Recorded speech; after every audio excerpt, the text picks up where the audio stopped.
We're all on tenterhooks from one day to the next, Matt, because the votes are each day. And if May gets her new arrangements through, which, you know, there has been some tinkering around with the backstop, there has been some commitments from the European Union that won't be a lasting arrangement, and there is a timetable, a time frame now for addressing that. I don't think it's a radical shift, but it does appease the partners that she has in government.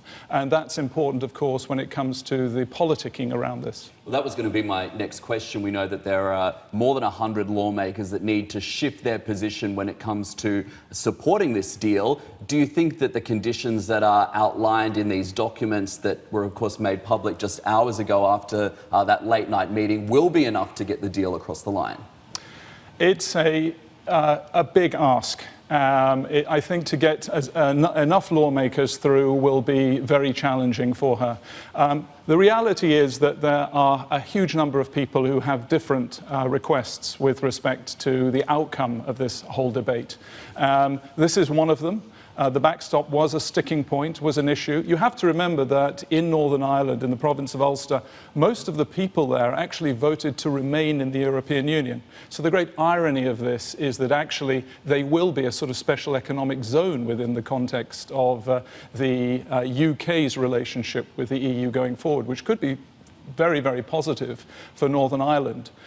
The issue is more of a political one and a historic one, and of course there's a lot of sensitivity around this. So I think that it is important to assuage the concerns of the DUP, who want to be confident that, of course, this is not an issue that is going to drag on, and a lot of other lawmakers will be following that view. Okay, Hadley's got a question for you in Abu Dhabi.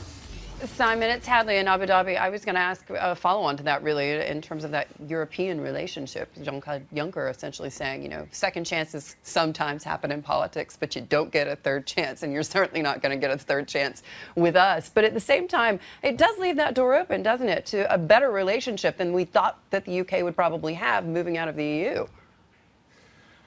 It does. I mean, they threw her a lifeline. Look, if we get this through Parliament, it doesn't necessarily mean that that's the end of the story. There is still the prospect of this being put to the people in the form of a referendum.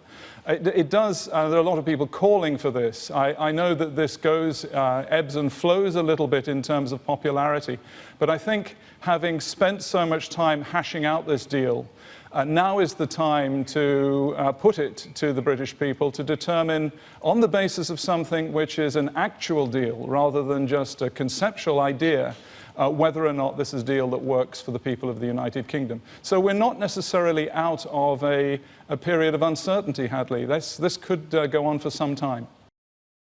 Hey everybody, it's Hadley Gamble from our new CNBC Middle East Bureau in Abu Dhabi. Thanks for stopping by. Now to watch more, you can try one of the videos that just popped up on your screen. And don't forget to subscribe.